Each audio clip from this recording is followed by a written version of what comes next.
Merhaba arkadaşlar. Bugün sizlerle beraber crop hırka örmek istiyorum. Öncelikle şöyle bir parçasını çalıştım ben. Ekrana tamamen sığmadığı için yan yatırmak zorunda kaldım. Şöyle görmüş olduğunuz gibi ilmeklerimi bıraktım. Burası omuzlarımızın dikiş kısmı olacak. Bunu nasıl çalışacağız? Öncelikle onu bahsetmek istiyorum. İplerinizi kalın ipler tercih edebilirsiniz ya da benim yapacağım gibi iki ipi aynı anda kullanabilir ve 5 numaralı şiş ile örebilirsiniz. Alize Happy Baby, pardon Alize Baby Best ipim benim. Çok tatlı, böyle şeker pembe. 561 numaralı ipi kullanıyorum arkadaşlar ve 2 kat çalışıyorum. Bakın şu şekilde. Tek katı, çünkü bu hırka için ideal değil. O yüzden 2 katını çalışacağım sizlerle beraber. Çok kolay olduğu için inanır mısınız? Hani biraz sıkılarsanız, eliniz hızlıysa eğer bir günde bu hırkayı bitirebilirsiniz ya da birkaç gün zamanınızı alabilir. Ön parçası için 25 ilmek çalışacağız. 25 ilmeğin hemen şöyle göstermek istiyorum, bakın. 1, 2, 3, 4, 5, 6 sıra bir düz bir ters lastik ördükten sonra modelimize devam edeceğiz. Şöyle biraz katlamak istiyorum şu anda. Daha sonrasında yakamız için olan bölümün kesme işlemini yapacağız. Bu hırkada kol oyuntusu yok arkadaşlar. Dümdüz çıkılıyor o yüzden. Bakın, kol tarafında herhangi bir işlem yapmayacağız. Eğer örgüye yeni başladıysanız sizler için ideal bir model bu. Videomu tamamını seyrettiğiniz takdirde sizlere ilmeklerle ilgili, dikişlerle ilgili teknik bilgiler de vereceğim. Bu ve bunun gibi birçok projede faydası olacaktır. Öncelikle bir miktar ipimizi aldıktan sonra şişimizin üzerine tek kat değil, pardon çift kat değil, tek kat olarak şişimizi alıyoruz. Şöyle çarpı yaptıktan sonra içerisinden geçirip bir ilmek olarak oluşturuyoruz ve toplamda 25 ilmek atıyoruz arkadaşlar. İlmek atarken de herkesin bir ilmek atış tekniği vardır.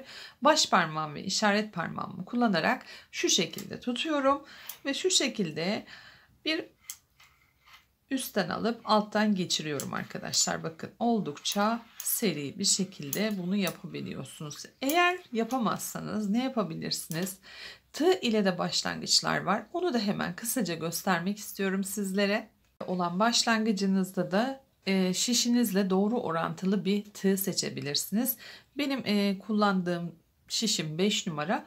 4 numara ile kullanıyorum ama bol çekeceğim için zincir atacağım. Bakın arkadaşlar, şimdi 1 diyorum buraya, 2, 3, 4, 5, 6, 7, 8, 9, 10. Siz 25'e tamamlayabilirsiniz. Ben şimdi sizlere göstermek için buradaki bu çalışmayı hazırladım.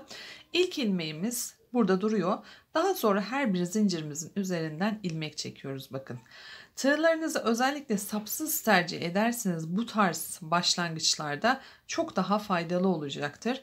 Her bir zincir halkasının üzerinden şöyle bir ilmek alıyorum. Bakın, tığımın üstünde bekletiyorum ve şu şekilde tamamlamış oluyorum. Şöyle.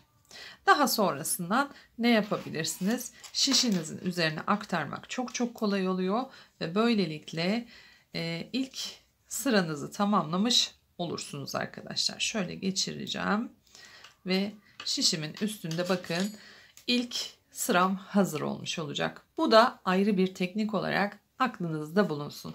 Şimdi 25 ilmeğimizi hazırlayalım. İster tığ ile ister şiş ile, ondan sonra da örgümüze başlayalım. Hepimize kolay gelsin.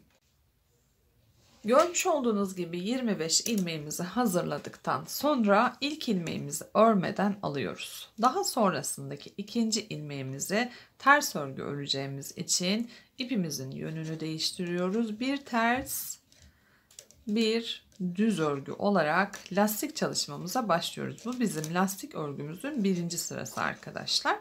Şu şekilde bakın, bir düz bir ters örgümüze başlıyoruz. Şimdi dediğim gibi Alize Maxi kullanabilirsiniz, kalın ipler kullanabilirsiniz, makarna ipler kullanabilirsiniz. Birçok çeşidi var. Kullandığınız ipleri bazen benim yapmış olduğum gibi ikili çalışabilir ya da çok beğenmiş olduğunuz bir ipi 3 ip olarak da çalışmanız mümkün arkadaşlar. Çünkü iplerin kalınlığını bu şekilde ayarlıyoruz. Özellikle Rus arkadaşların birçoğu genellikle ikili ya da üçlü iplerle çalışırlar. O yüzden hani şunu düşünebilirsiniz, düzgün durmaz mı? Hayır, inanın normal kalın iplerle aynı şekilde oluyor. Ben kalın iple örmeyi severim. Şu an elimde olmadığı için iki ipimi karıştırmayı daha çok uygun buldum sizlerle. Hem en azından anlatmak istedim. Bakın bütün ilmeklerimizi bir ters bir düz olarak örüyoruz bu model için. Dilerseniz iki ters iki düz örgüde çalışabilirsiniz lastik örgünüzde. Tercih tamamen size kalmış. Şöyle bakın. Ters ilmeğim ve sonuncu ilmeğim düz ilmeğim şeklinde ilk sıramı bitirdim. Örgümün düz yüzünde olduğumu şuradan anlayacağım. Buradaki uzun ipim benim sağ tarafında kalacak. Şimdi bakın hemen örgümün sol tarafına aktarıyorum ve arka yüze geçiriyorum böylelikle. Gördüğüm ilmekleri gelişini örüyorum. Görmüş olduğunuz gibi ilk ilmeğim ters ilmek olduğu için hemen ne yapıyorum?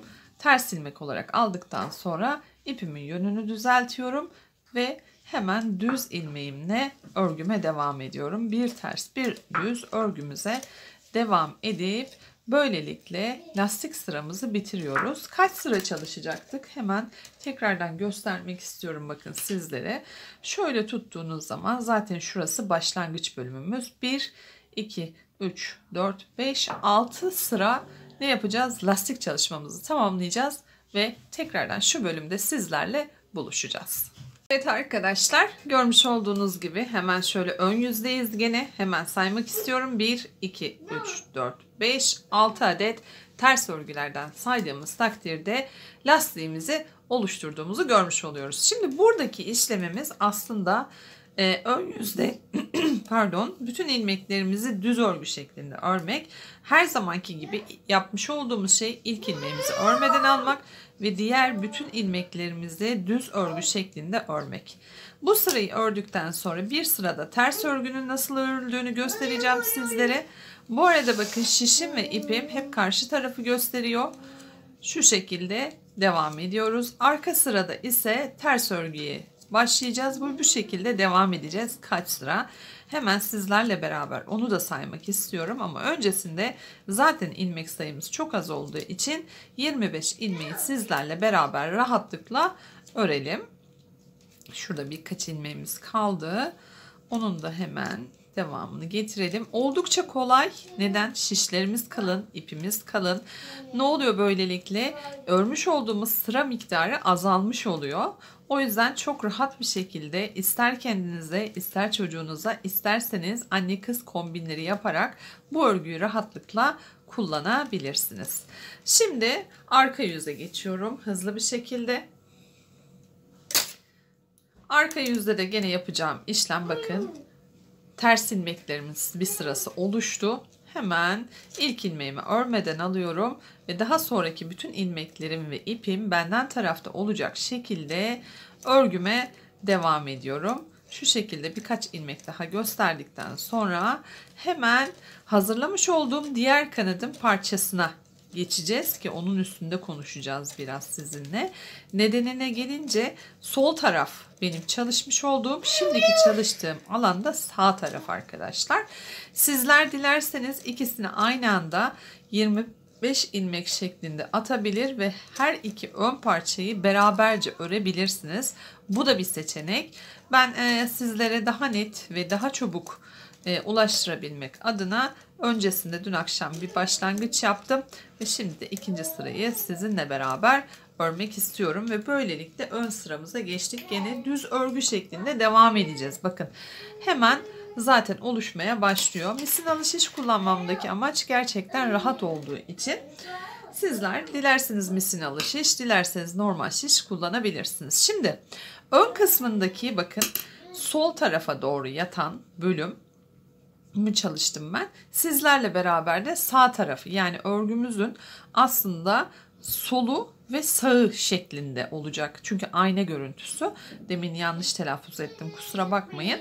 Şimdi buraya gelene kadar kaç sıra ördük. Hemen onu kontrol etmek istiyorum. En kolay aslında açılımı şuradaki V'ler, bakın arkadaşlar. Her bir V bir sırayı oluşturuyor.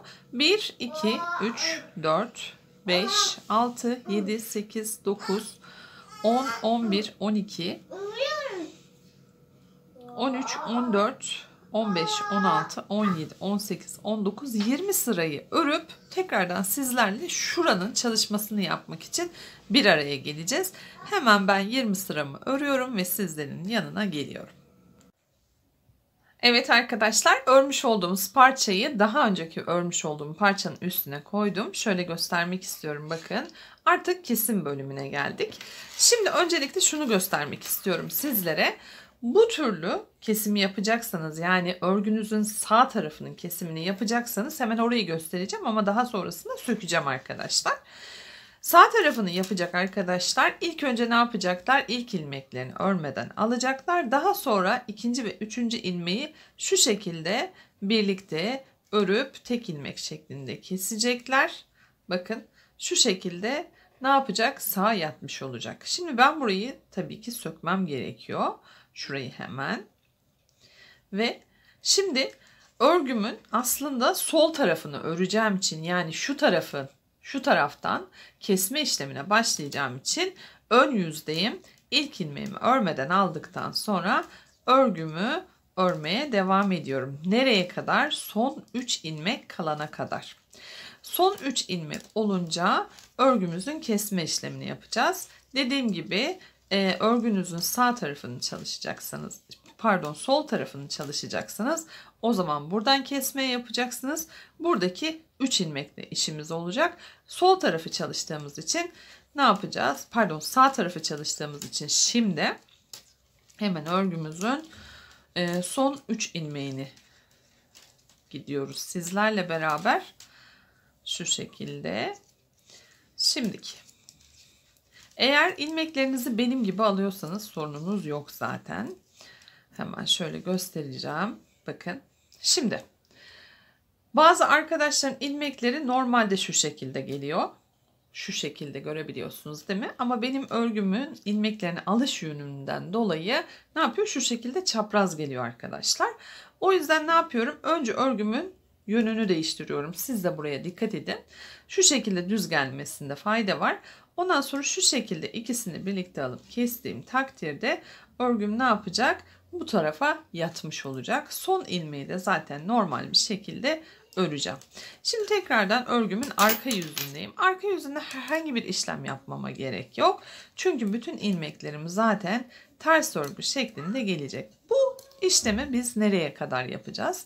Hemen şu arka sırayı örerken bir yandan da size onun açıklamasını yapayım. Her ön sırada ne yapacağız? İlmeklerimizi keseceğiz. Nereye kadar? 2, 4, 6, 8, 10 ilmeğimiz kalana kadar bu kesme işlemini tekrarlayacağız. İster sağ kanatta olun, ister sol kanatta olun. Sadece örgünüzün ne yapacaksınız? Hangi kanadını çalışıyorsanız eğer o kanada göre örgünüzün kesim işlemini devam ettireceksiniz. Gerçekten çok kolay ilerleyen bu modeli rahatlıkla örebileceğinize inanıyorum arkadaşlar. Muhtemelendir ki öyle tahmin ediyorum. Bir dönem çok ince iplerle çalıştık. Şimdi moda artık biraz daha kalın ve karışık iplere geldi. Bildiğiniz gibi bu 90'ların sonu 2000'lerin başında da böyle bir furya vardı. Dönem dönem moda değişiyor.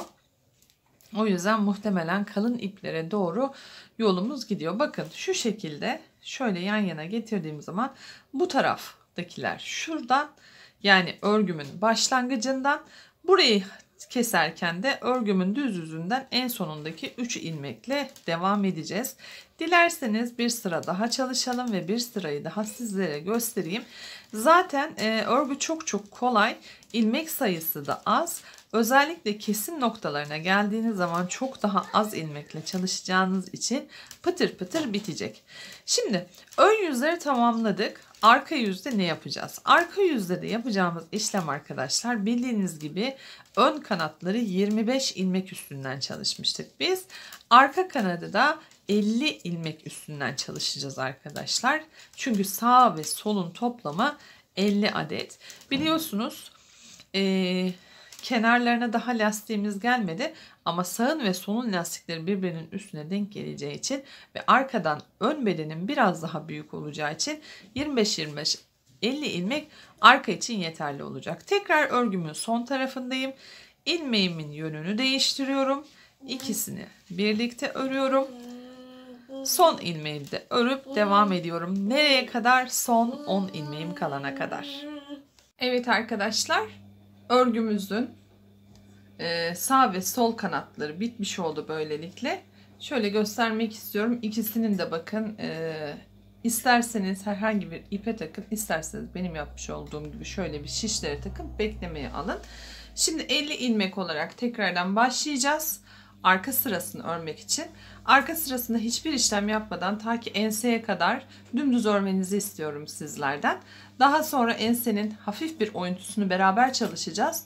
Ve daha sonrasında ön kanatlarla arka parçayı birleştireceğiz. Böylece 3 parçamız birleşmiş olacak. Ve daha sonra kollar çalışılıp hırkamız bitirmek için son aşama olan ne yapacağız? Ön kanatların ve ensenin lastik çalışmasını beraber yapıp üstünün süslemesine geçeceğiz ikinci videoda. Hepimize kolay gelsin. Görüşmek dileğiyle. Hoşça kalın.